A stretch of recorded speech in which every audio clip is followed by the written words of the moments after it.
Hello students, आज हम इस वीडियो में 10th मैथमेटिक्स की एक्सरसाइज 4.3 का फिफ्थ क्वेश्चन सॉल्व करेंगे। फिफ्थ क्वेश्चन है, in a class test the sum of Shefali marks in mathematics and English is 30। यानी कि एक क्लास टेस्ट में शेफाली के गणित और अंग्रेजी में प्राप्त अंकों का जो योग है, जो ऐड है, उन दोनों को जो जोड़ा गया है वो कितना है? 30। Had she got 2 marks more is mathematics. उसने क्या किया कि गणित में 2 अंक अधिक, 2 जो मार्क्स हैं, 2 मार्क्स है मोर इन मैथमेटिक्स, मैथमेटिक्स में 2 मार्क्स अधिक लिए, and 3 marks less in English, और इंग्लिश में 3 मार्क्स उसके लेस यानी कि कम अंक उसे प्राप्त हुए। The product of their marks would have been 210। उसके जो अंकों का गुणनफल है, उसके जो मार्क्स निकले, जितने मार्क्स उसके आए उनको यदि मल्टीप्लाई कर दिया जाए तो वो 210 हो रहा है। Find her marks in 2 subject. तब उनके द्वारा दोनों विषयों में प्राप्त अंक ज्ञात करना है। इसे हम सॉल्व करेंगे तो पहले हमें क्या देखना है कि दोनों सब्जेक्ट में, मैथमेटिक्स और इंग्लिश में, दोनों में मिलाकर के उसके कुल कितने मार्क्स आए? 30। अब इसमें हम सबसे पहले क्या लिख देंगे? जो 30 मार्क्स आए पहले उनको लिख देंगे कि गिवन क्या है? Sum of marks in maths and English, short form में ही लिख देते हैं हम।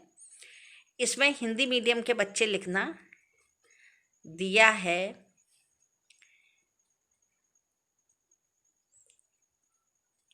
गणित और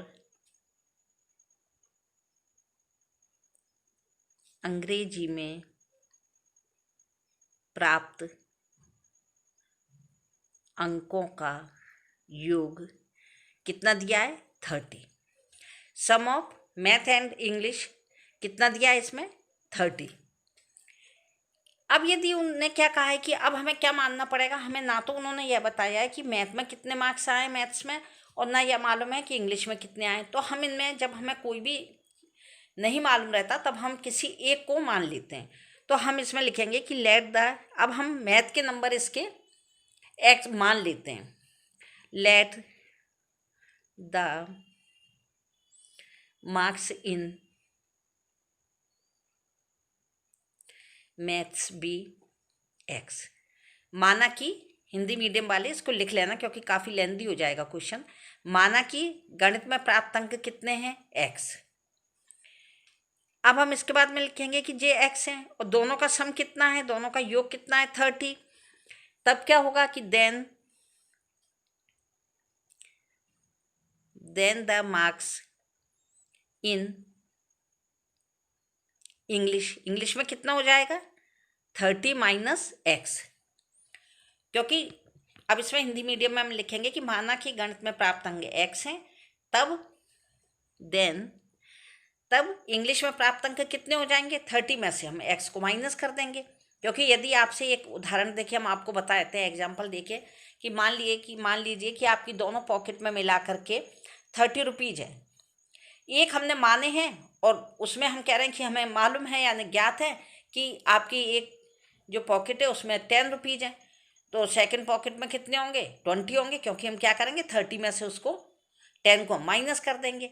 इसी प्रकार जब हमारी एक्स की वैल्यू आएगी तब हम उस एक्स की वैल्यू को इसमें से माइनस कर देंगे, तो हमें इंग्लिश के मार्क्स मालूम पड़ जाएंगे। जब दो चीज़ दी गई हैं और एक को अपन ने एक्स माना है, तो जो सम है, जो उसका योग है, उसमें से जो यानी कि योग है, जोड़ है, उसमें से हमने क्या कर दिया? उस नंबर को जो हमने माना है उसको माइनस कर दिया। अब ये यहाँ तक आने के बाद हमें अब आगे क्या लिखना है? अकॉर्डिंग टू क्वेश्चन, यानी कि प्रश्नानुसार। प्रश्नानुसार उन्होंने क्या कहा है कि जब मैथ में 2 नंबर क्या हो गए? उसके मोर हो गए, यानी कि 2 नंबर मोर देन इंग्लिश से मान लेते हैं, यानी 2 नंबर बढ़ गए और इंग्लिश में से 3 नंबर कम हो गए। लेस इन इंग्लिश, यानी कि had she got 2 marks more in mathematics, 2 marks mathematics में ज़्यादा आ गए और 3 मार्क्स इंग्लिश में कम हो गए। तो अब इन दोनों का हम एक बनाएंगे पहले कि क्या क्या हुआ है उसके साथ में, कि x यानी कि जो हमने x लिया है उसमें 2 मार्क्स अधिक आ गए, और जो इंग्लिश ली है, इंग्लिश कितनी है 30 माइनस एक्स, इसमें 3 मार्क्स क्या हो गए, कम हो गए। तब इन दोनों का जो क्या है सम है, या सॉरी प्रोडक्ट है, वो कितना है 210 है। अब जो यहाँ तक आ गया, अब हमें इसके क्या बनाना है इक्वेशन। तो पहले हम इस ब्रैकेट का पहले इसको और सॉल्व कर लेते हैं, क्योंकि 30 में से यदि 3 को माइनस कर दिया तो 27 आ गए, और यहाँ x आ गया और ये 210 हो गए। x का मल्टीप्लाई पहले हम इन दोनों में करेंगे, फिर +2 का मल्टीप्लाई भी इस ब्रैकेट में करेंगे। x का मल्टीप्लाई 27 में किया तो 27x आ गया, फिर x का मल्टीप्लाई -2 में तो -2x, 2 का मल्टीप्लाई 27 में, दोनों प्लस हैं इसलिए 54, और 2 का -x में तो -2x, और यह इसको हम LHS में ले आएंगे क्योंकि हमें ax² + bx + c के अकॉर्डिंग चलना है। ये यहाँ तक हो गया। अब इसके बाद हम इसको किस में लेंगे, जे माइनस का 2 का माइनस में किया था हमने तो x का पहले किया हमने 27 में तो ये आ गए, फिर x का -x में किया तो -x² आ गया, फिर 2 का 27 में किया तो 54 आए, और 2 का -x में किया तो -2 आ गए, और 210 को हम इधर ले आए तो ये माइनस के हो गए। अब हम इसको ax² वाले फॉर्मूले में रख लेंगे, क्वाड्रेटिक फॉर्मूले में, तो ये क्या हो गया -x²। इसके बाद ये क्या है 27 प्लस के हैं और माइनस के क्या हैं 2x, तो 20x बड़ी संख्या है इसलिए इसमें से इस संख्या को माइनस कर दिया तो +25 आ गए। अब यह 210 कितने हैं माइनस के हैं और 54 प्लस के हैं, तो इसमें से यदि इसको माइनस किया तो माइनस का तो साइन आ गया बड़ी संख्या का, 10 में से 4 माइनस हुए 6 आ गए। यहाँ कितना बच गया 0, यहाँ से 1 उधार ले लिया, कैरी ले ली, यहाँ पे कितने हो गए 10, 10 में से 5 गए 5, और यहाँ 1 बचा, = 0। यह हमारा एक इक्वेशन बन गया है। लेकिन जब इक्वेशन के पहले x² से पहले यदि माइनस है तो इस माइनस को हमें, यानी कि नेगेटिव को हमें पूरे इक्वेशन को क्या करना है पॉजिटिव बना लेंगे यदि शुरू में, तो वो सॉल्व करने में इजी हो जाएगा। तो हम क्या करते हैं -1 का यहाँ मल्टीप्लाई कर देते हैं बाहर, तो यह सब अंदर के नंबर चेंज हो जाएंगे। यहाँ हो गया x नंबर नहीं सॉरी साइन, फिर आ जाएगा यहाँ पर 25x और प्लस 156 = 0। अब 0 का तो इसमें कोई महत्व रहता ही नहीं है, आप जानते ही होंगे कि यदि 0 में -1 का डिवाइड करते हैं तो 0 ही आता है, इसलिए यहाँ पे इक्वेशन क्या बन गया x² 25x 156 प्लस और 0। अब इसको आप चाहे तो फैक्टराइजेशन है उससे कर सकते हैं, यानी मिडिल टर्म का पार्ट 2 पार्ट करके, या फिर आप चाहें तो इसे क्वाड्रेटिक फॉर्मूले से कर सकते हैं। यदि आप क्वाड्रेटिक फॉर्मूले से करते हैं तो बिल्कुल ईजी है कि हमें वही करना है, x की value -b plus minus root के अंदर क्या हो गया b² -4ac अपॉन 2a, वो तो आप कर लेंगे, इसलिए हम इसको फैक्टर मेथड से समझा रहे हैं। फैक्टर मेथड में हमने क्या करते हैं कि x² का कोफिशिएंट और कांस्टेंट टर्म, यानी x² का गुणांक और अचर राशि दोनों का मल्टीप्लाई कर देते हैं। इसमें कितना आएगा 156, क्योंकि इसका 1 है। अब इस बीच वाले के हम 2 ऐसे क्या करेंगे पार्ट करेंगे जिनका कि मल्टीप्लाई तो आए 156 और उन्हें ऐड या सब्ट्रैक्ट करने पर कितना आए 25। तो पहले हम इसका 2 से हमने किया तो 2 7 जा बन गया 1 बचा, फिर 2 से दिया तो यहाँ आ गए 3, यहाँ 1 तो 9, फिर 3 से किया तो 1 और 3 यानी 13 और ये 1। अब हमें इसमें क्या देखना है कि हमें इसके 2 पार्ट ऐसे करना है जिनका कि मल्टीप्लाई तो जो आई गया, सबका मल्टीप्लाई यदि हम कर देते हैं तो 156 आ जाएगा, लेकिन माइनस के 25 आए। तो यहाँ पे प्लस है, इसलिए हमें इसको दोनों को ही माइनस माइनस लेना है। तो उसके लिए हम क्या करेंगे कि हम -25 लेने के लिए क्या करते हैं, इसमें पहले इसको देखते हैं। 2 2 जा हम 4 लेते हैं और यहाँ 13 3 जा 39 लेते हैं। यदि एक माइनस का एक प्लस का लेते हैं, माइनस माइनस के लेते हैं, तो 39 में यदि 4 को प्लस करते हैं तो जो तो नहीं बन पाएंगे, 25 नहीं होंगे, बहुत ज़्यादा हो रहे हैं। इसलिए अब हम इन तीनों को लेते हैं। 2 2 जा 4, 4 3 जा 12, 12 और 13 को यदि हम जोड़ते हैं तो कितने आ जाते हैं 25। तो यहाँ पे हम ले लेते हैं 12 माइनस के और यहाँ पे ले लेते हैं 13, तो ये कितना आ गया -25। और माइनस के 12 इंटू माइनस के 13 को यदि हम मल्टीप्लाई करते हैं तो माइनस से माइनस कैंसिल हो जाता है, ये आ जाता है 156। यहाँ तक आपके समझ में आ गया होगा, क्योंकि हम प्रत्येक सवाल में आपको ये सब इसलिए करवा रहे हैं जिससे कि आपको एक ही बार में ये सारी चीज़ें रट जाएंगी। 4 चैप्टर के कोई भी बताएगा कि फैक्टराइजेशन क्या होता है तो आप तुरंत इसको करके बता सकते हैं। -12x minus 13x plus 156 is equal to 0। अब इनमें से और इनमें से हमें क्या लेना है कॉमन, तो x कॉमन लिया तो x -12 बच गए यहाँ, और यहाँ माइनस के 13 लिए तो x और प्लस माइनस माइनस होते हैं तो यहाँ पे 12 बच गए। क्योंकि और यदि आपको ऐसे समझ में नहीं आया कि यह प्लस है और यह माइनस है, यहाँ प्लस की जगह यहाँ माइनस कैसे आ गया, तो आप इसमें इसका डिवाइड भी करके देख सकते हैं। जैसे कि 56 प्लस के हैं, इसमें आप माइनस के 13 का डिवाइड कर रहे हैं, तो जब आपने इसमें 13 का माइनस से डिवाइड किया तो इसमें से यदि अपन ने 13 हटा दिए तो क्या बच गया अपना ऊपर 12 बच गया।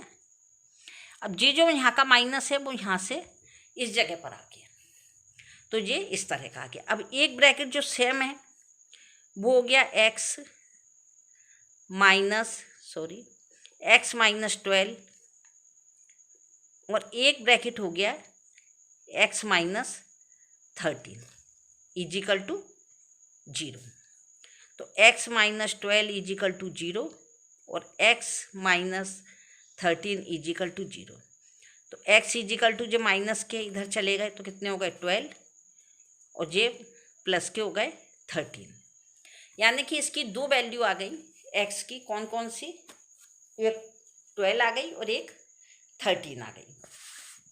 इसका मतलब क्या हुआ कि यदि हम इसको क्या मानते हैं, पहले x को यदि हम मैथ मान लेते हैं तो जब हम इसको मैथ मानते हैं तो हमारे दोनों में मिलके कितने मार्क्स आए, कितने थे मार्क्स, उन्होंने बताया था 30 है, 30 माइनस x थे।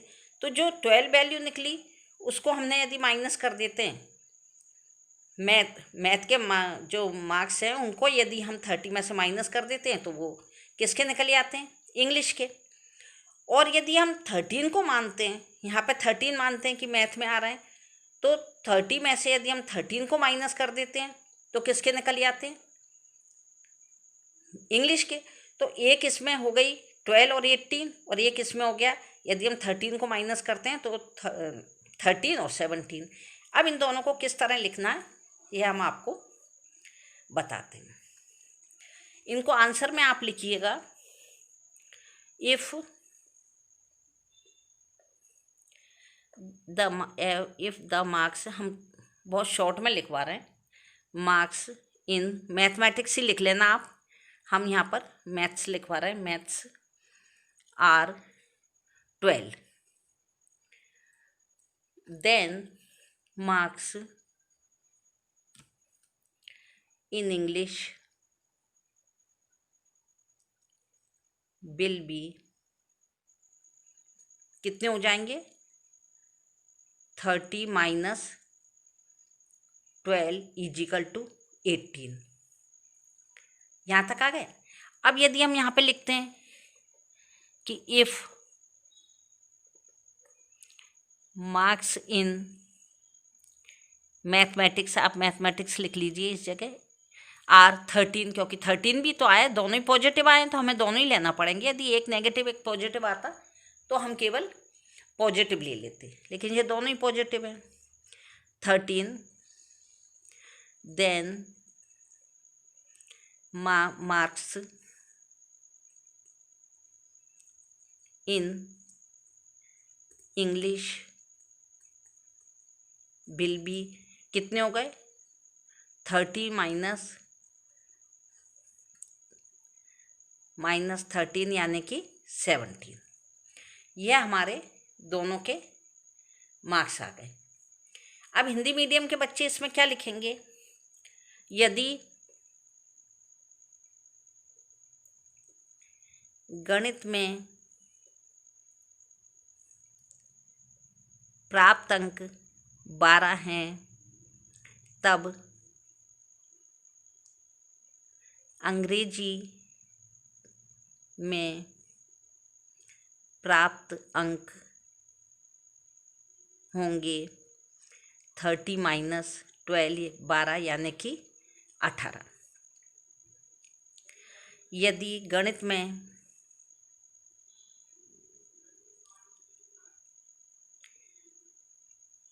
प्राप्त अंक 13 हैं तब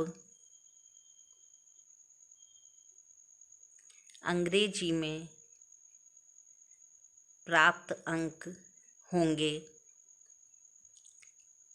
30 माइनस 13 इजिकल टू 17। यानी कि यह पूरा आप इंग्लिश मीडियम और हिंदी मीडियम के बच्चे आंसर लिख देना। यदि आप इतना भी लिखते हैं कि 13 यानी कि 12, 18 और 12 और 13 और 17 तो भी ठीक होगा, लेकिन फुल लिखने से क्या है कि आपको मार्क्स फुल मिलेंगे, क्योंकि हमें यह तैयारी इस तरीके से करना है कि हमारे 100 आउट ऑफ 100 मार्क्स आए। यह 5th क्वेश्चन कंप्लीट हो गया। यदि आपको हमारी वीडियो पसंद आई हो तो प्लीज़ हमारी वीडियो को लाइक करें एवं हमारे चैनल को सब्सक्राइब अवश्य करें, जिससे कि आपको हमारी वीडियो टाइम टू टाइम मिलती रहे। Thank you.